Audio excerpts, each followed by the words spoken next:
everyone and welcome. In this video I'm going to walk you through how to change caption or subtitle language on YouTube. First thing is open up your YouTube app, then tap on your profile now the button. Next tap on your gear icon in the top right corner. Next scroll down until you see captions under video and other preferences. Tap on it, tap on more options and you can say language, and then you can choose the language you want.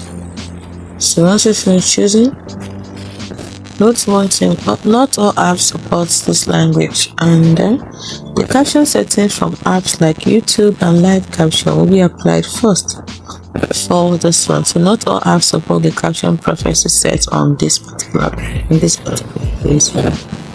You can further decide to change the size and style of your caption.